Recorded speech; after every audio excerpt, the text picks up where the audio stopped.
Welcome everyone, I'm Josh Meek, the Uber Geek. We're here to discuss Wrestling Theology Fellowship's upcoming show Independence, which is going to be held at Mercy Road Church in Carmel, Indiana on July 5th.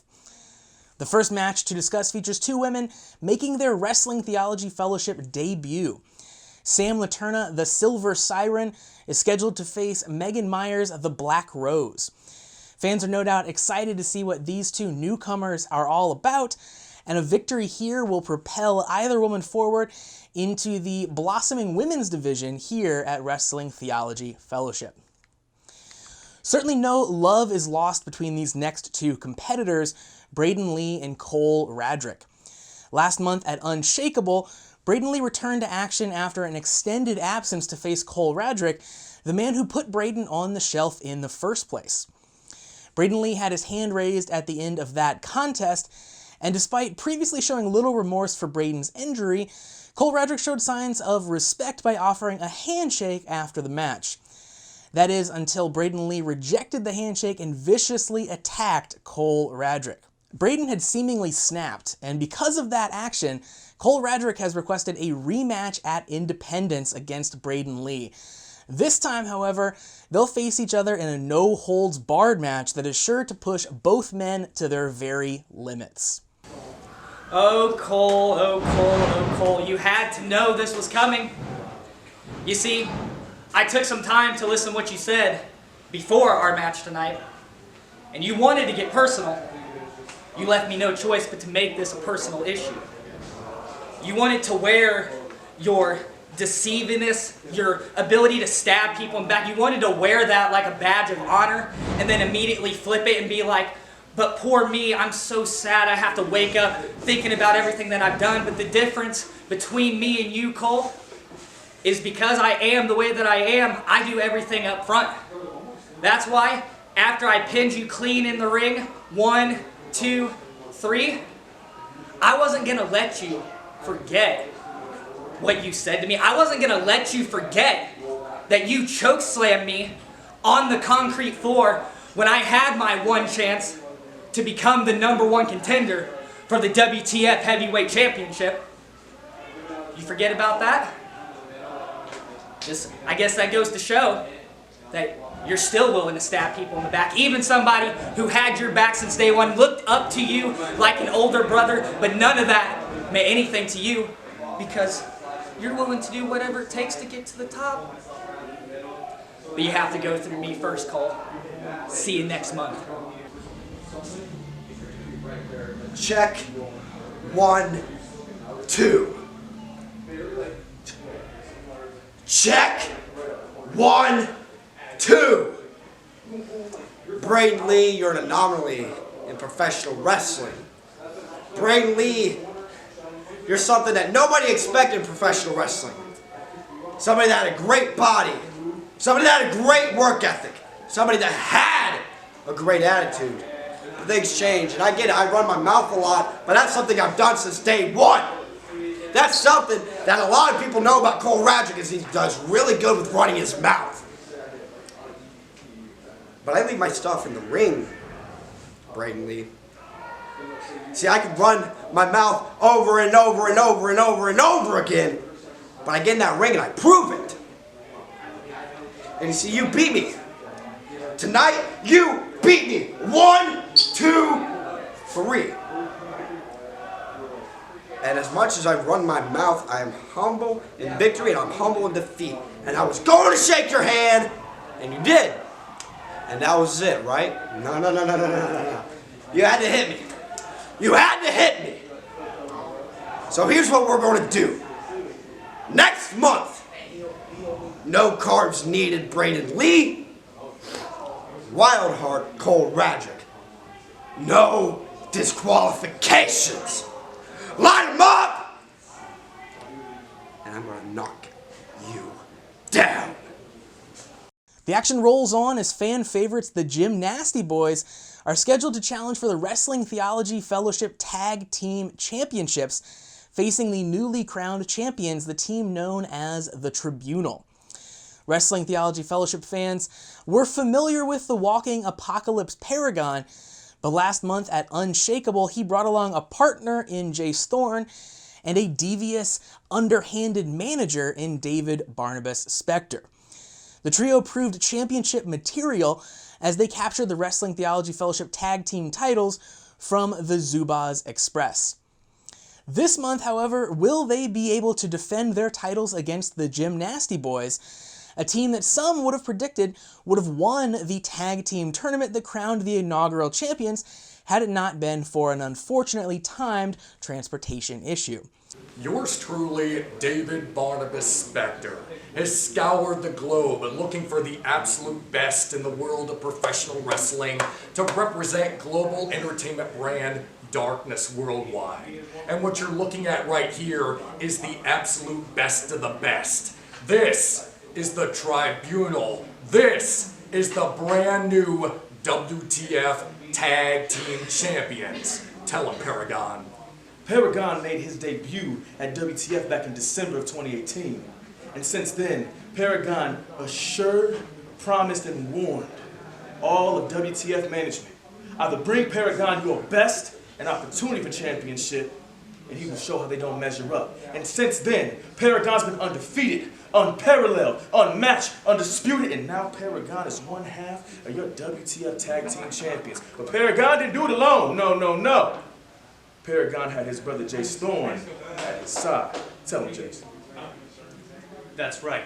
Tonight was the debut of the King of the Jungle, Jay Storm, and next to my Tribunal brothers, it was the triumphant championship win. We are the new WTF Tag Team Champions. And next month, the Gym Nasty Boys. You two clowns have no idea what you're getting yourselves involved in, because quite frankly, the Tribunal are the judge, jury, and executioners of professional wrestling, and you've been sentenced to damnation. Former Wrestling Theology Fellowship champion Anthony Toatelli is scheduled to go one-on-one with Chuckles the Clown at Independence. Toatelli is one of WTF's toughest competitors and has gone toe-to-toe with the likes of Drew Skills, Calvin Tankman, Shane Mercer, and more, but he's never faced someone quite like Chuckles.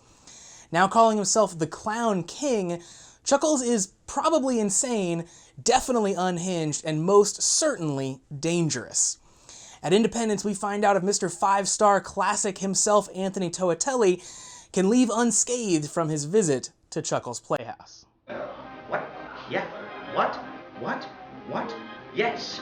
Okay, okie dokie. So I talk into this, correct? Because that's what I do. You idiot! You forgot to put on your makeup, your face paint, you look like a fool! Look at this guy! Shut up, I got something to say! And it rhymes with this. Chuckleheads! What is this? It's very similar to what this is. Do you know what this is? Ah! Idiot! That hurt! Because I just got done with a chop battle with Apollo Q Star. And you know what that means? This hurts! These are the kind of battles that I came to WTF for. And it is fantastic. And it makes me think, who is next? Who's next, Chuckles? Who's next? Who's next, Excalibur? Because I came here for that reason. I came here for my battles. So we've got Soul Shooters, and we've got Zubaz Expresses, and we've got big fat people named Shane Mercers. Who am I going to fight? Who is the next contestant on Chuckles' Playhouse? Should I tell them? Should I tell them? Can they handle it?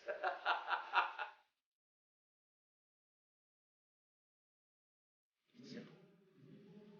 July 5th, Chuckles the Clown King comes back to Carmel, Indiana for WTF to face Anthony Totalitarian. I'm gonna make some jokes because you know what? My name is Chuckles the Clown King. And then I'm gonna get in the ring and then we're gonna have ourselves a battle. And that, my friend, is gonna be fantastic because that's when the joking ends and I show you who I really am. Because I came here because, boy, oh boy, I gotta say, that 60-minute Iron Man match you had, that was beautiful. That got me off my seat. That made me...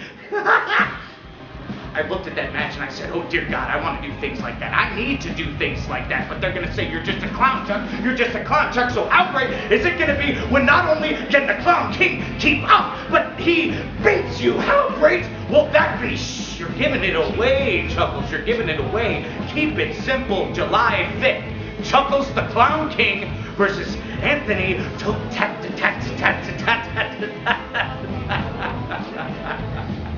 So shall it be written, so shall it be done. The king has spoken.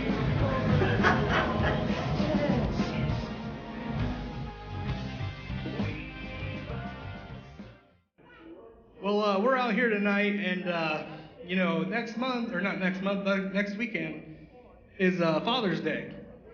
Correct. And you guys know Tom, right? Tom Cheatham. Yeah. Huge round of applause. Yeah. Well, I just so happen to be wearing a certain T-shirt right now. Big Dusty.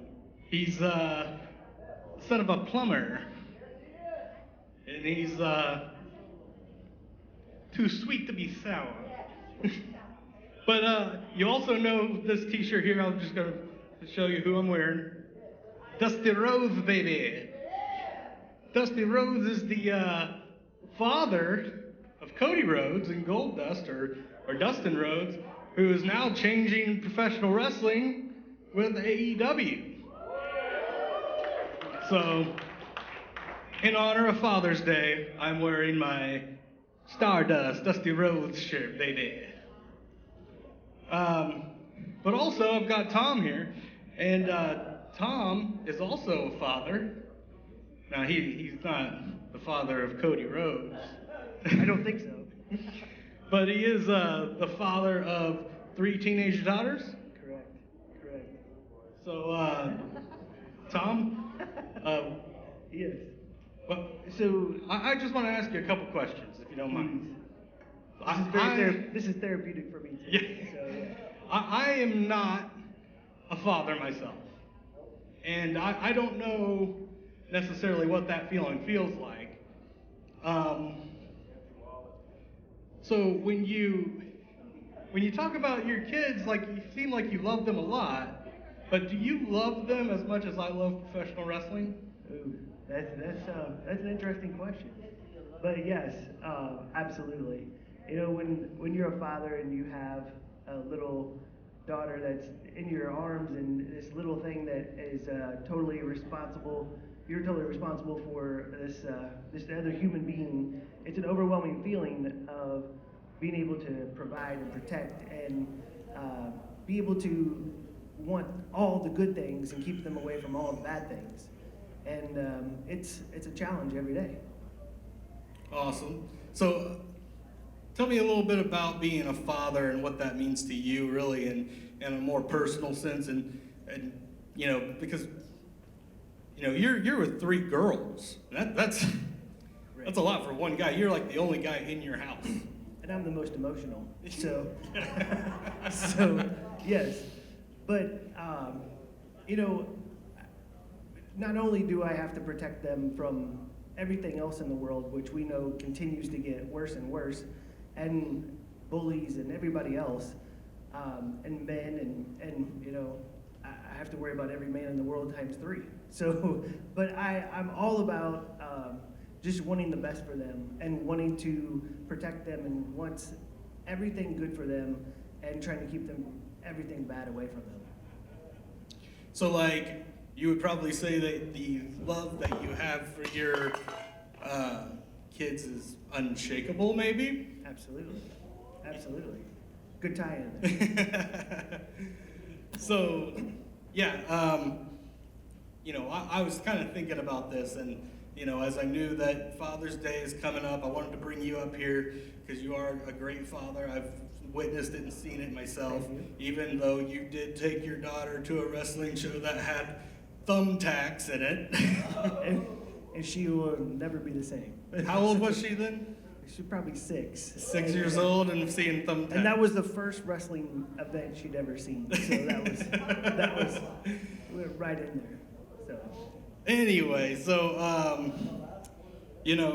I'm kind of I want to talk about a little bit you're a very good father, but we're also all children. We're all children of God. And when you talk about unshakable love of a father, I think about the unshakable love of God.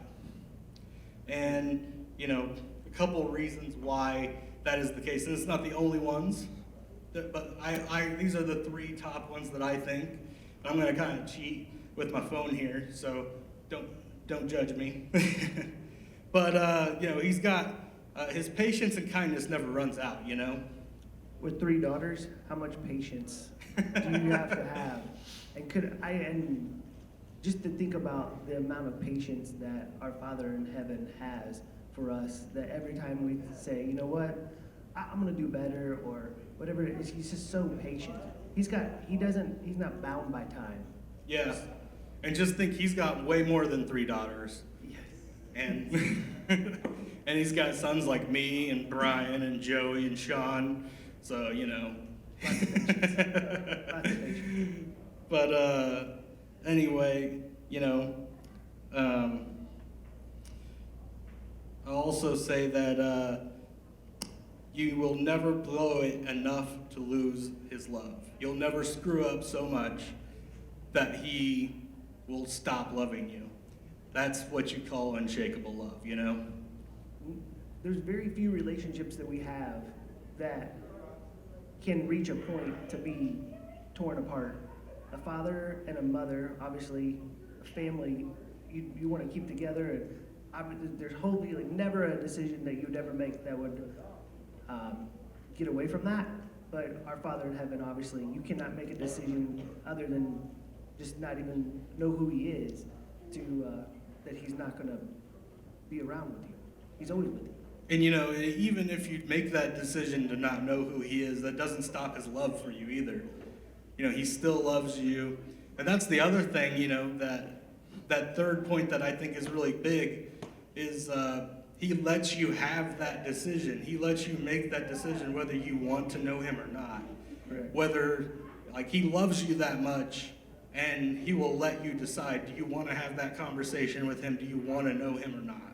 It's a really hard decision when you know a child is going to potentially make a bad decision and you have to let them make that so that they learn the lesson. Yeah. But you have to allow them to do that, right? Yeah, I was going to say, you've probably seen your kids, maybe walking, I don't know, down some stairs and you knew they were going to fall, but you let them fall anyway. Hot dish, yes. So, yes. So, yeah, I just think that the unshakable love of God is the, that unshakable fatherly love. And I know that you exude that yourself as a father of your 3 kids, but I think God also just loves us so much. And, I just wanted to let everybody know that, Father's Day's coming up, and I just really believe that, God loves you. Amen. Absolutely. One last thing before we head out. Guys, what we're trying to do with this ministry is that we're trying to make sure that we're trying to come together as a community. Everybody's problems, everybody's situations are easier when they're shared.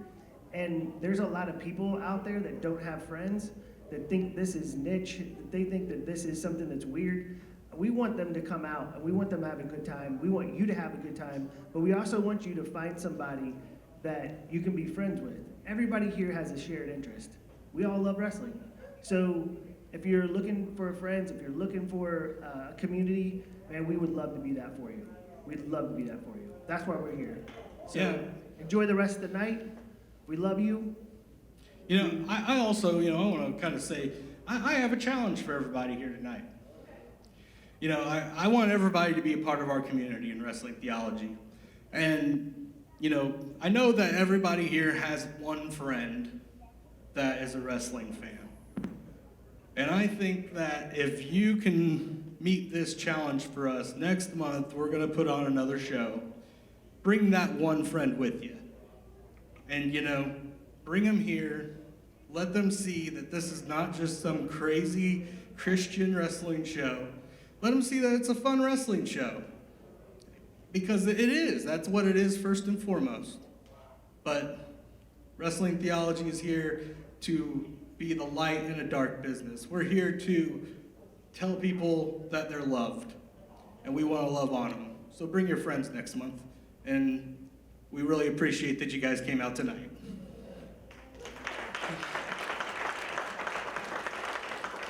A Wrestling Theology Fellowship debut over a year in the making, Brian Pillman Jr. comes to Mercy Road Church in Carmel, Indiana to face Jake Carter. Pillman looks to make a strong first impression on both the fans and Wrestling Theology Fellowship CEO Rich Abbott, while Jake Carter hopes to pick up a win in order to further push himself onwards towards the top of the WTF singles division. What happens when an unstoppable force meets an immovable object? It's an old cliche, but it's never been more true than in this next match when the Iron Demon Shane Mercer takes on Jake Something. Neither man knows when to quit, and neither man has any regard for their personal safety as they take out their opponents. The winner of this match will likely be next in line for receiving a WTF title shot, as both men have put on incredible performances in challenging for that title in the past. Stopping to talk for a second, Jake Something and Shane Mercer working together against a common foe. Jake holding the foot and Shane Mercer head to steam. Clothesline to the back of the head and Jake Something with one of his own. These are these kind of tenuous team-ups you find in these matches where these two men don't like each other. These two men probably even hate each other, but are willing to work together for a brief moment for this common foe. Double suplex here against Calvin Tankman. Are they going to be able to hit it, fans? Calvin Tankman, again, not a small man. We've said it before. 350-plus pounds. Ace oh, Perry my here. word! Ace Perry assisted.